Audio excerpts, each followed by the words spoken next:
This is it. The end of the season is upon us. All the hype, all the previews, all the thoughts, throw them out the window. Clean slate, postseason baseball. The heck with the records, the heck with how good you were. It matters what you do now. What's going on, everyone? What's going on, world? This is Tough Talk, brought to you by your friends at Tough Media. And, of course, Trugo 16 Athletics. We appreciate your sponsorship. And, of course, the U Factor from your friends here, Chris Reyes, Team USA Baseball. My name is Todd Bavona, of course, from Tough Media. Great to have you along with us for this final journey, this final trip around the bags.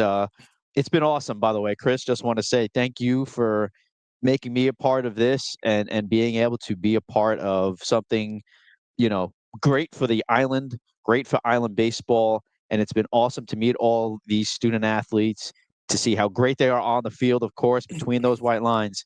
But I tell you, Chris, we say it every week, and I don't want to lose sight of how cool everyone has been, the great conversations, these families off the field. It's been awesome. So, Chris, thank you. And I appreciate your time and your conversation. You've enlightened me too, with life perspective. So thank you, Chris. Yeah, Todd, it was fun doing this for the high school season. It's not going to come to an end, as we said in the last podcast. But man, did we have a good season in high school baseball in Staten Island. Not even Staten Island, Todd.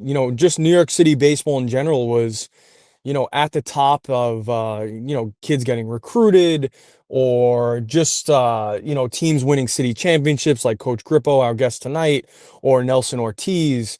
We may even see a few kids from New York City get drafted this year, Todd. Pretty high in specific rounds. I don't know, but New York City baseball is doing really well right now. It's fun to watch. Yeah. So we have to shout out. We interviewed Coach Ortiz, right? Was that right before he won the championship or no? That I, f- was I f- right at, was it right before? No, it was right after. It was the day after. It was it was the day The after, and day then he after, was yep. going on into sectional play or Correct, whatnot. yep. So Mhm. again, Seabright baseball program had a great, outstanding season. But I mean, Tauntville, baby. And there's my '03 hat that I actually won the city championship in. It's right over my shoulder. Got to bring it on the screen again, Chris. They did it. And what a game it was. Outstanding pitching performance. I mean, audacious to have the audacity to do what he did, no? It was amazing to watch, Todd. Inwood is a very athletic team, very talented team. And to be honest with you, they just got outpitched and outcoached. Coach Grippo did a phenomenal job, just with the X's and O's, and obviously he had a pitcher on the mound, was pretty dominant the whole game. Striking some of their big hitters out, playing great defense off the mound. And it was fun to watch at Ferry Hawk Stadium. It was a really good another Tottenville legacy win. And it was good. Yeah. It was a fun day. Just cementing the Pirate baseball name into New York City baseball lore, right? PSAL lore again, on our own turf, which was fantastic, over at the Staten Island University Hospital Community Park, home of the Staten Island Ferry Hawks. Shout out to all of our friends over there who actually helped us out early in the season, the preview, right? So we appreciate Nick Diaz, Ray, uh, uh, who am I missing? Rick, all Harry those guys over Frone. there. Yep. Eric. Yep. Eric. I mean, Eric. Yeah, yeah. So, thanks to those guys, from the previews to the raising a city championship. As you can see, the banner on the lowest right-hand side of your screen, right there. 2024-25 baseball 3A PSAL champions, and they are led by this man, Coach. Congratulations. Welcome to the program. Thank you very much, gentlemen. Thanks for having me. Uh, where do we begin? Jesus, Coach. Let's go with the basic question. Anytime someone wins a championship, that I feel like, whether you're Kevin Burkhardt or Mike Tirico or Aaron Andrews or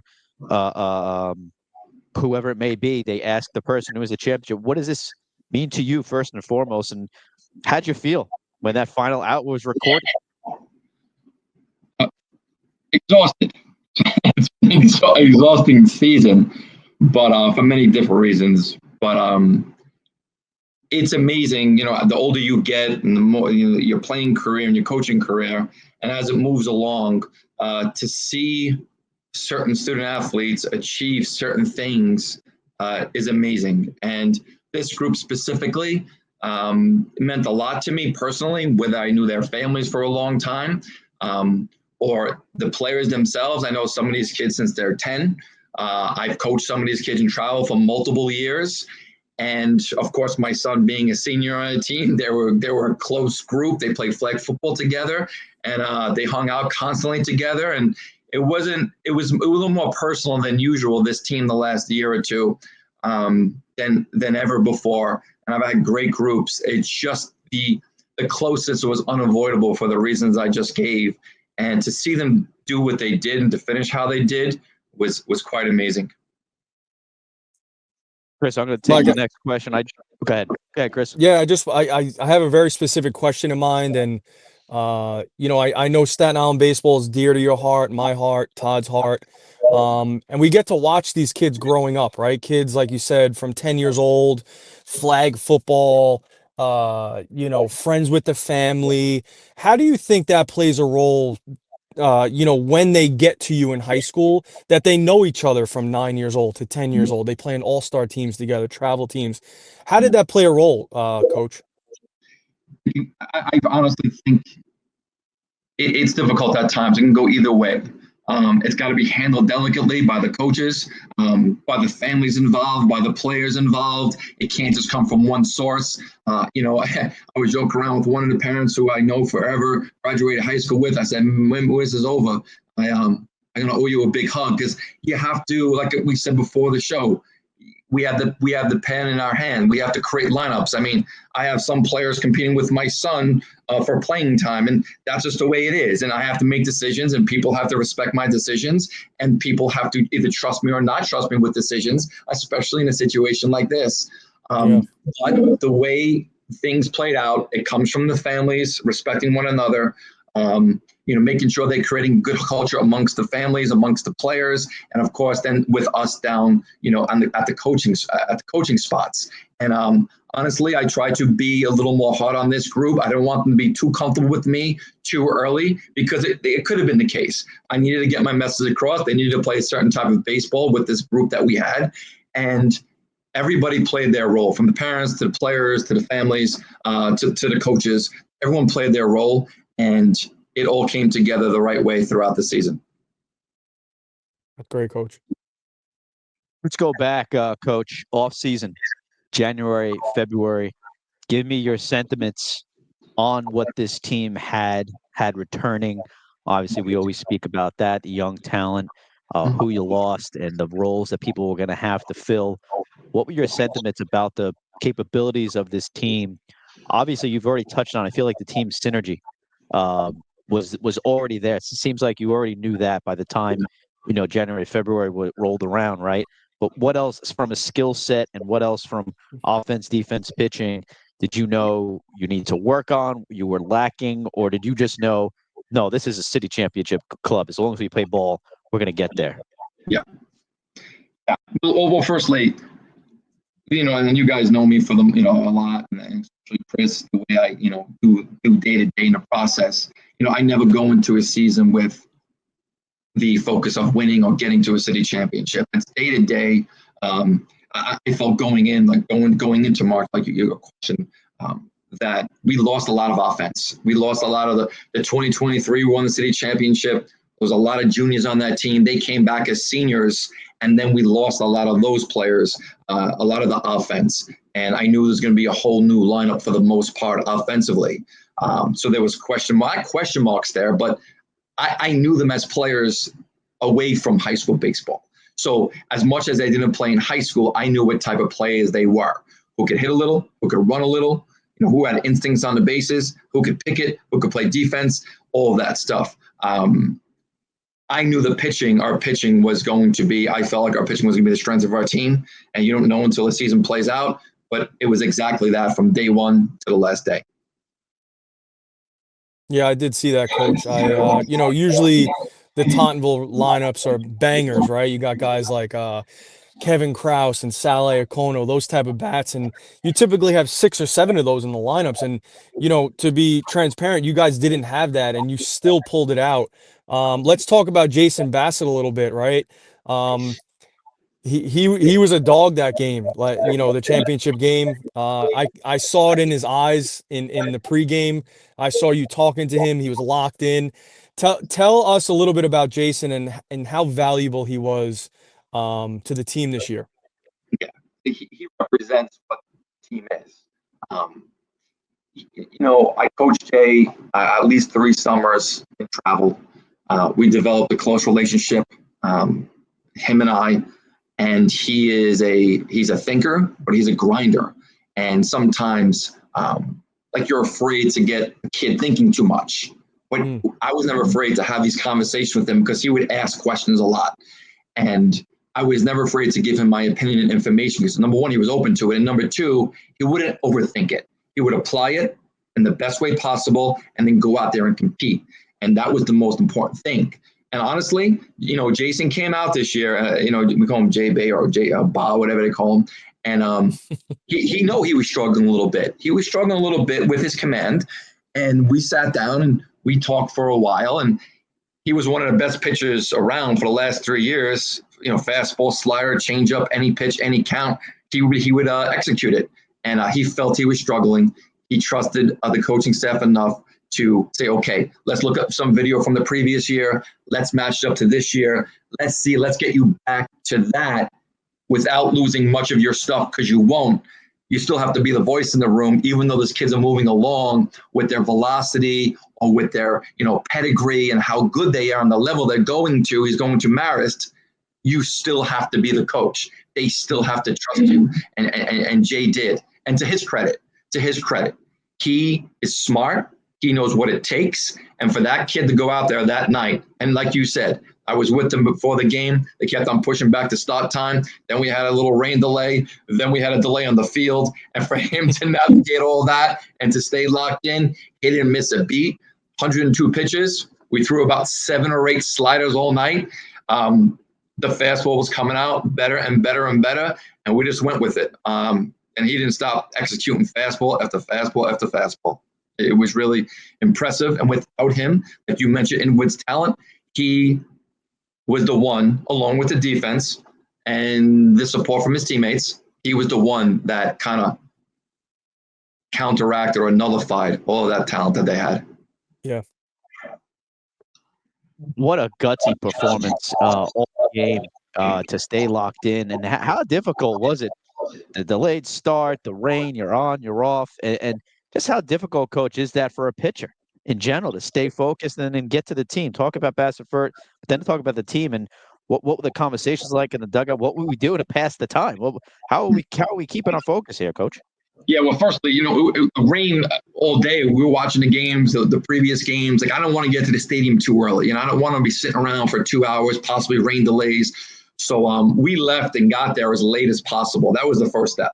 And then the start time was pushed back a little bit, but they were clear with us. The commissioners were clear with us as far as, and Jay was getting ready, and we slowed him down. And then the rain delay came. It could be difficult. You never know how a player is going to react. It can go either way. Jay's that guy that, and I kept on talking, but not really talking to him, but looking over his way, making sure. Jay's the same. Jay really never stopped being himself and getting ready the same way. And honestly, going into the game, I didn't think we were going to lose. If we lost that game, I didn't think we were going to lose because of a situation that was overwhelming, because these kids aren't built like that. They're built with, I always tell them, they're all heart. And I didn't think we would, if we lost that game or came up short, it wasn't going to be for that reason. Just go ahead, bud. Coach, what is, we talked about in our interview at the field about, the Tauntonville legacy and how Tauntonville always has that late surge in the end of the season. You guys can have 8 losses, let's say, throughout the regular season, and for some reason Tauntonville always turns it up. And we could always credit the Tierney family, yourself, just an overall legacy of winning. If you were talking to a younger coach right now, what does that look like, right? Because it seems to be the X factor, right? You don't just win 12 or 13 city titles, in a school's history and it's by luck. What does that look like? And being a player at Tottenville and then a coach, what is that? What is that X factor? First and foremost, the last league championship before 2023 was 2010. We got one in 23 and 25 now. And the dynamic now has been changing. We can't ignore that. You can't take it for granted. The one thing that has been, no matter what years you guys played there, I played there, obviously guys before me played there, and that I know that I look up to this day. One thing that's always been is that they did everything with class, win or lose. Because obviously, even though it's 13 city championships, there's many years in there that they didn't make it. And no matter what year it was, they did it with class. That's what I always saw, whether it was the Tierneys as the coach and the players and the families involved. I felt like that was the most important thing. You continue, when I took over in 2018, you have to continue this thing with class. That was first and foremost, and teach these kids what Tottenville baseball means and the generation of guys that came before them and what they stand for in the community today. I tell them all the time, they are the next generation. You ask me what I would say to a young coach or these young players. When something goes wrong in our community, we lost a couple of friends the last few years, and you know that. When something goes wrong, are you going to be there for each other in 20, 30, 40 years? Coaches like me, coaches my age, we're going to float away one day, and it's going to be them. And that is the biggest message, win, lose, or draw these games. They are the next generation's community if they decide to stay here and to live here and to have a family here. And we want those kids to grow up in class and with class. Of course, the winning is nice. Don't get me wrong. You have a bond forever. But I have a bond forever with a lot of teams that I've had. So it was the class first and foremost. But as far as the Tottenville thing, I think it starts with, we mentioned the last time we talked, these kids, a lot of these kids are groomed for this moment. They've been there and done that in big games. They've played the best competition around, whether it's travel ball or high school, whether it's been road tournaments or perfect game tournaments or something like that. They've been groomed for that moment. And again, whether they came up short physically or not, it wasn't going to be for any other reason than that. That hits home, Coach. I can speak from experience the need for the team to stay together as a family after. And I've said it on this program before when we won the city championship 03 and John Benedetto walked. He was the scoring run, I think, or did he walk? I forget what it was. I know the headline of the paper was Pirates win, walk on Wild side. I remember that was the quote. That was the headline, but it was Benedetto who I think scored that run.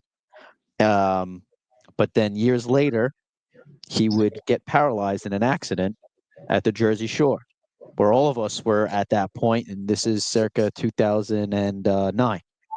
And who was there to have his back? But his entire 03 team, a bunch of us came around, and for years, still staying in touch and still staying together. So I can speak to that directly, Coach, how that impact of great to win. Listen, we had great memories, played travel. We went to Vegas. We played in Vegas. We won a city championship. Great. But at the end of the day, you got to be there for one when it matters. And that's a great point, Coach, and something that I truly live by. And John is one of my closest friends right now. So a testament to you and your great leadership, Coach. So it is great to hear that. Wow. So we went over the game, gutsy performance before the season, overall coaching philosophy. I'm going to make it fun a little bit before I give it back to Chris. I ask all the players and all the coaches that come on here. Coach, I'm curious, the team you follow, who's your favorite team, and then a player that you really like, pitcher, hitter. I want to hear it. Major League Baseball? What was that? I missed that. Major League team, you mean a baseball team? Yeah, Major League team, yeah. I'm a Met fan. I don't root against the Yankees, but I'm a Met fan first and foremost. And I don't have favorite players, but I am curious about like guys when they change their game a little bit. So when Brett Beatty got back on the scene for the Mets this year, I saw a significant change in his, what he's doing at the plate. And I was curious to watch him. And he caught fire for a while. He's cooled down a little bit. But I think a guy like that, I look for that as the coaching brain who made adjustments. And I think he did. I think he's going to have a big year. And Chris, correct me if I'm wrong. Last time we had Coach Ortiz on for Joseph by the Sea. When I asked him the same question, team player, and then a coach manager that maybe inspired him, that kind of got him, wow, I liked his style, I like what he does, I like his focus of, whatever it is, just team togetherness and synergy or whatever it may be. He mentioned Coach Rugg, right, Chris? I think was that what Ortiz said? Yes, he did. So in that vein, Coach Grippo, what about a manager? And again, doesn't need to be present. I know you said Beatty for a present player, but maybe it could be a Joe Torre since you're a Yankee fan. I don't know if you like Joe's coaching style or Lasorda, whatever it may be. Give me a coach or manager from your history that kind of inspired you, my friend. Sure. I mean, just to go back to like the player stuff, and we were talking about doing it with class. I always felt like it was about relationships. So I'll point out the New York High School head coach Ray Smith. Ray Smith is retiring this year. This was his final season with assistant coach Ricky Rondina, and I wish him the best. He was a guy, Ray Smith. He was an assistant coach at Long Island University, the Brooklyn campus. When I was there, I got to know him there. When I started at New High School, he brought me on to his staff the first year, and he helped me since then, since 2000, whatever. He's always been there, guiding me, telling me things, making sure I didn't miss anything. Sometimes telling me things I didn't want to hear, but he told me, and always supporting me, even supporting me when I was a candidate for the Townville High School job in 2018. I'll never forget what he's done for me and what he continues to do for me. He also helped me out in my personal life with certain things. And he's been a great influence on me and help to me. But more importantly, he did it great. He did it the right way for almost, I think, about 25 years at New York. And I wish him the best along with his assistant coach. Awesome. Chris? Yeah, that's a good one, Coach. Ray Smith is a good friend of the family. Was speaking to him at the game and had nothing but great words to talk about the team. Also a Tottenville alumni, and couldn't be a better mentor. I would totally agree. And for me, I also look up to Ray in that way. What I love about Ray the most is his peacefulness as a coach, which is very hard to do nowadays with kids, and his ability just to stay even keeled is somewhat impressive. You know, I sometimes go peaks and valleys when it comes to my emotions with training and coaching kids, and Coach Ray Smith is aces. Yes, I agree. I agree. All right, Coach. Great conversation. Great season. Great group of guys. Happy for the ones that are graduating and moving on. And I'm awfully proud of your star pitcher going to my alma mater, going to Marist, now Marist University. Was Marist College when I graduated in '07. So I'm excited for him for that. Seems like he's very prepared. And boy, this was a gutsy performance by him. But the whole team had a great day. I know you mentioned the defense was pretty solid. And the bats kept you alive all season. But on the heels of a solid offseason led by you, coach, and your coaching staff, and again, as an alum, very proud to be able to have that hat above my shoulder here. So congratulations, coach.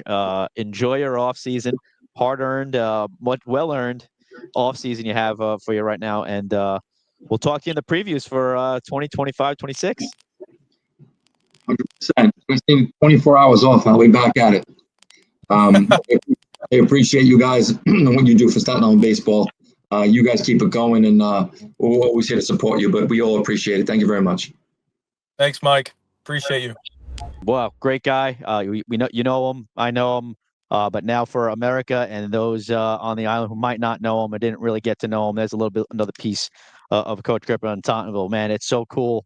When you text me Tottenville won, I was like, oh, that's exciting. I know what no, we're part of the press, right? Technically, we're podcasters, but still, there's no cheering in the press box, right? Well, the hell with that. I'm cheering, and I'm excited for Yes. Tottenville. Couldn't be more proud to be a Marist alum, to be a Tottenville alum, and proud to be part of Staten Island baseball, a very small part of it. And again, this is going to keep going, Chris. Like we said a few podcasts ago, and we said last week when Coach Ortiz was on, we don't want to stop this, whether it's Little League or it's going to be other coaches in their high school off season or colleges getting ready when they get back to it. We're going to keep this going.